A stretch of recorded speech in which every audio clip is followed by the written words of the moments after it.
Hello students, this is chapter number 3 class 10th linear equation in two variable.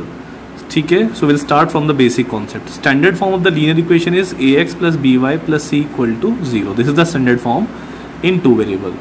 Degree is 1. Shape of graph is always straight line, right? Method for finding the solution. There are some particular method. Number 1 is graphical, number 2 substitution, number 3 elimination method, and number 4 is cross multiplication method. Next there are two form. These are not the particular method. ऊपर वाले ही तीन method से हमें use करना है, solve करना है, but हमें क्या करना पड़ेगा, इक्वेशन को रिड्यूस करना पड़ेगा, then solution. And one more form of linear equation that is variable interchange. तो जो वेरिएबल नहीं, सॉरी, आपके पास आएंगे coefficient of variable.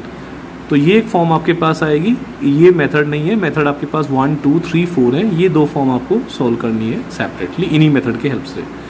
Now next is pair of linear equation. जैसे कि वर्ड से ही मतलब है पेयर, मतलब जोड़ा. तो यहाँ पे दो इक्वेशन होगी. One is a1x plus b1y plus c1 equal to 0. Another equation is a2x plus b2y plus c2 equal to 0.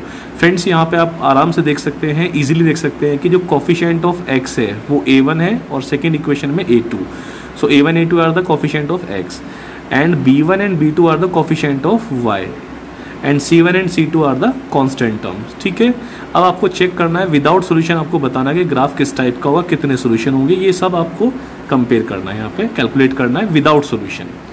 सबसे पहले आप कैलकुलेट कीजिए a1 और a2 का ratio, a1 upon a2 and b1 upon b2.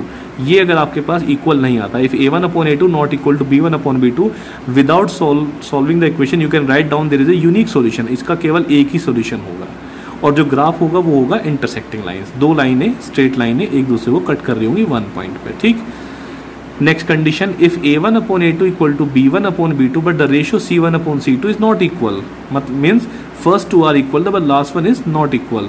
सो आप लिख देना there is no solution, number of solution will be 0 and there will be two lines. Graph में क्या होगा, two parallel lines, they will not intersect at any point, that's why the number of solution is 0.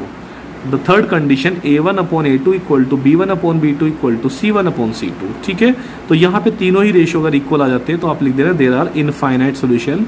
और जो graph होगा वो होगा coincident lines. ये लाइनें ओवरलैप करेंगी एक दूसरे को. तो ये कितने पॉइंट पे कट करेंगे, जहां तक बढ़ाएंगे वहां तक कट करेंगी. So there are infinite solution.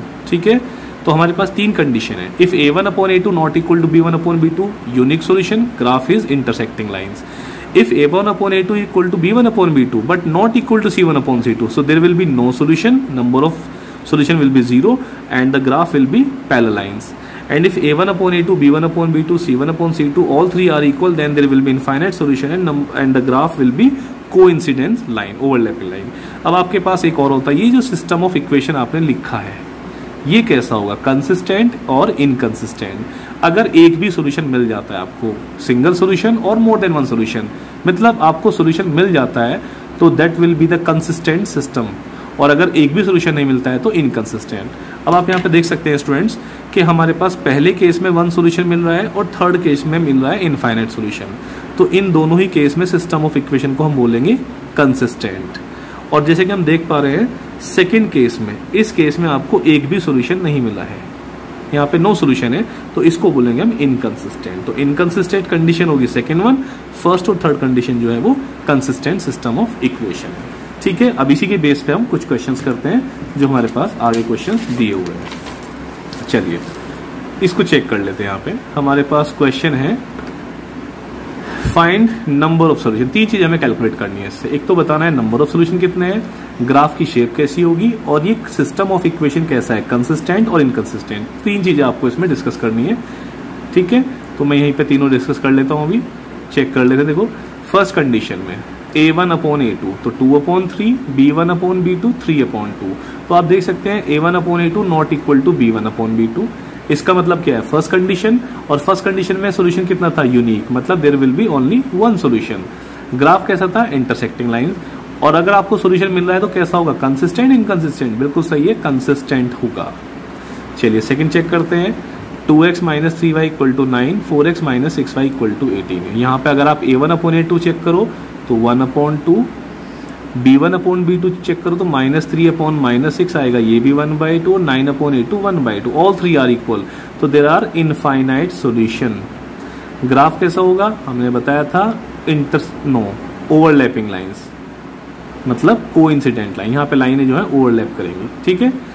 System कैसा होगा, डेफिनेटली कंसिस्टेंट होगा क्योंकि सॉल्यूशन आपको मिल पा रहा है।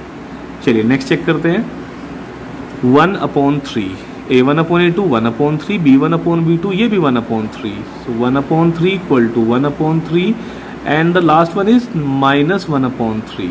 तो इस बार a1 upon a2 equal to b1 upon b2 but not equal to c1 upon c, तो इसका मतलब there will be no solution, number of solution will be 0। और जब सोल्यूशन ही नहीं है तो लाइंस कैसी होंगी, पैरेलल लाइंस, ग्राफ होगा पैरेलल लाइंस। सिस्टम कैसा होगा, इनकंसिस्टेंट, ये आपके पास ग्राफ हो जाएगा। नेक्स्ट फोर्थ में चेक कर लीजिए आप, 2/5 और यहाँ पे आ जाएगा आपके पास -6/15, तो ये भी 2/5 ही आ रहा है, ठीक है। और लास्ट आ रहा है नॉट इक्वल टू 1/7। इस बार फिर से क्या है आपके पास, नो सॉल्यूशन, क्योंकि a1 upon a2 equal to b1 upon b2 but not equal to c1 upon c2, तो ये फिर से आपके पास नो सॉल्यूशन। ग्राफ कैसा होगा, पैरेलल लाइंस। सिस्टम कैसा होगा, इनकंसिस्टेंट। तो इस कंडीशन से आप क्वेश्चंस को बगैर सॉल्व करे इनके आंसर्स निकाल सकते हैं। नेक्स्ट चेक कर लीजिए, यहाँ पे 1/2 अपॉन 1/4, तो आपके पास आंसर आएगा 2, 1/2 डिवाइड बाई 1/4 तो 4/2 2 आएगा। इधर 1/6 ये आ जाएगा नॉट इक्वल टू -1, और तो पहले दो से बच गया कि 2 not equal to -1, so a1 upon a2 not equal to b1 upon b2। यहाँ पे आपके पास 1/2, यहाँ पे आपके पास 1/4, जब डिवाइड करेंगे तो 2 आएगा। इधर आपके पास -1/6, इधर आपके पास 1/6, डिवाइड करेंगे तो -1 आएगा। तो पहली कंडीशन में यूनिक सोल्यूशन हो गया, तो सोल्यूशन होगा 1। लाइंस कैसा होगा, ग्राफ कैसा होगा, इंटरसेक्टिंग लाइंस, एक पॉइंट पे कट करेगा और सिस्टम हो जाएगा कंसिस्टेंट, ठीक है। तो फ्रेंड्स बाकी क्वेश्चन आप इस तरह से सॉल्व कर सकते हैं, ठीक है। आपके एनसीईआरटी का क्वेश्चन एक्सरसाइज जो आपके पास है, एनसीईआरटी एक्सरसाइज है 3.2, उसका क्वेश्चन नंबर 2, 3 और 4, ये तीनों क्वेश्चन इन्हीं कॉन्सेप्ट पे बेस्ड है, तो बिल्कुल आप इसको ट्राई कर लेना। हमें किसी लाइन का ग्राफ बनाना होता है, ठीक है। ये क्वेश्चन हमारे पास फर्स्ट एक्सरसाइज आएगी, तो ग्राफ बनाने के लिए हमें चेक करना होगा इक्वेशंस किस तरह की दी हुई हैं, ठीक है। चलिए पहला चेक कर लेते हैं। फर्स्ट इक्वेशन है मेरे पास 2x + 3y = 12। इसमें y पॉजिटिव है तो मैंने y को लेफ्ट साइड में रखा और x को राइट साइड में ले गया। यहाँ पे y = ये आ गया आपके पास 12 - 2x/3। अब आप यहाँ पे x की वैल्यू पुट करते चले जाइए और आपको y की वैल्यूज जो है डिफरेंट वैल्यू मिलती रहेंगी। सबसे पहले मैं x के प्लेस पे पुट करता हूँ 0, तो ये 0 हो जाएगा। 12/3 आपके पास आएगा 4। अगर मैं अगर पुट कर लेता हूँ 3, 2 3 या 6, 12 में 6 गया 6 बचेगा और 6 को 3 से डिवाइड करेंगे तो 2 आएगा। यहाँ पे रख दीजिए 6, 2 × 6 12, 12 में 12 गया 0, 0 को 3 से डिवाइड करेंगे तो 0 आंसर आएगा। सेकेंड इक्वेशन देखिए x - y = 1। यहाँ पे y नेगेटिव है, तो फ्रेंड्स जब भी नेगेटिव हो उसको आप राइट साइड में जाके पॉजिटिव बना लीजिए और ये 1 आपके पास लेफ्ट में आ जाएगा, y राइट में आ जाएगा। तो x - y = 1 या y = x - 1। अब आप यहाँ पे x की वैल्यू पुट कर दी, आपको y की वैल्यूज मिलेगी। स्टार्ट करता हूँ 4 से, 4 - 1 3, 5 - 1 4, 6 - 1 5 और यहाँ पे रखता हूँ अगर मैं 3 में से बन गया 2। अब आप इसमें फ्रेंड देखिए ये जो आपके पास पॉइंट है 3,2 और यहाँ पे भी देखिए 3,2, ये दोनों कॉमन है। इसका मतलब जो ग्राफ है वो इसी पॉइंट पे कट करने वाला है और यही आपका सॉल्यूशन पॉइंट मिलेगा, ठीक है। चलिए चेक करते हैं ग्राफ कैसे बनाना है। आप यहाँ पे x एक्सिस और y एक्सिस ड्रॉ कर लीजिए। ये आपके पास एक लाइन होगी x एक्सिस x डैश और ये हो गया y और y डैश। पहला पॉइंट है मेरे पास 0,4, तो देखिए 0,4 यहाँ पे आएगा। दूसरा पॉइंट 3,2, x की वैल्यू 3, y की वैल्यू 2, ये आ जाएगा। तीसरा है 6,0, ये आ जाएगा। आप इन तीनों पॉइंट्स को ज्वाइन कर दीजिए तो आपको एक स्ट्रेट लाइन मिल जाएगी, ये वाली ब्लू वाली। अब आप यहाँ पे देखिए 4,3, x की वैल्यू 4, y की वैल्यू 3, ये पॉइंट आ गया। नेक्स्ट पॉइंट आपके पास आएगा कौन सा, 5,4। यहाँ पे 5 है, यहाँ पे 4 है, यहाँ पे 6 है, यहाँ पे 5 है, ठीक। इन तीनों पॉइंट को ज्वाइन कर दिए और 3,2 ये रहा आपके पास 3,2। इन चारों पॉइंट को ज्वाइन कर दीजिए और स्ट्रेट लाइन बना के दोनों तरफ से बढ़ानी है आगे तक। ऐसा नहीं छोटी सी लाइन बना दो, पूरी लंबी लाइन बनानी है जिससे कि कट करें x एक्सिस y एक्सिस को। अब ये दोनों लाइन जिस पॉइंट पे कट कर रही है वो सॉल्यूशन पॉइंट है। आप देख लीजिए यहाँ पे x की वैल्यू 3 और y की वैल्यू 2 है, तो 3,2, ठीक है। अब ये क्वेश्चन ये भी पूछ सकता है इसमें कि find the shade the region between these two line and x axis. अगर ये बोलता है these two lines and x axis, तो दीज टू लाइन्स में एक लाइन एरिया एक लाइन एरिया और एक्स एक्सिस आपके पास ये रहा, तो ये रेड वाला जो शेडेड रीजन है ये आपका आएगा, जिसे मैंने ट्राइंगल 2 लिखा है। और अगर ये बोलता है shade the region between these two line and with y axis, तो वाई एक्सिस में आपके पास ये वाला पॉइंट आ जाएगा, ये ट्राइंगल जो ब्लू वाला है ये आएगा आपके पास triangle 1 that is with these two lines and Y axis. Friends याद रखना, अगर x इक्वल टू 0 है इसका मतलब है वाई एक्सिस, ये वाई एक्सिस की इक्वेशन होती है, और अगर y इक्वल टू 0 तो ये x एक्सिस की इक्वेशन होती है। तो ध्यान रखना, कभी कभी वो x एक्सिस y एक्सिस ना देके क्या बोल देगा, these two lines and y equal to 0, y equal to 0 मतलब x एक्सिस, और बोल देगा these two lines and x equal to 0 मतलब y एक्सिस के साथ। चलिए आपके जो सोल्यूशन पॉइंट आया वो ये आपके पास आया 3,2, तो x की वैल्यू 3 और y की वैल्यू 2। तो ये आपके पास ग्राफिकल मेथड है किसी भी इक्वेशन को सॉल्व करने का। ट्राइंगल के एरिया की बात कर लेते हैं, कभी कभी एरिया पूछ लेगा।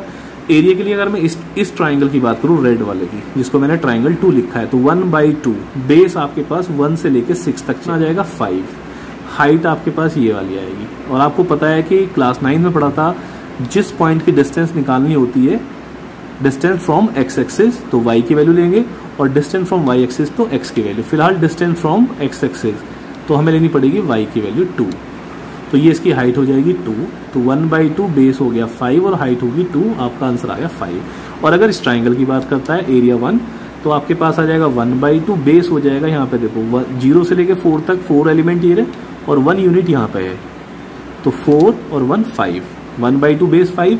अब distance from y axis value of x that is 3, तो आपका आंसर आ जाएगा 7.5। इस तरह से आप किसी भी इक्वेशन का ग्राफ बना सकते हो, शेडेड कर सकते हो रीजन को, और उसका एरिया भी कैलकुलेट कर सकते हैं। ठीक है, थैंक यू।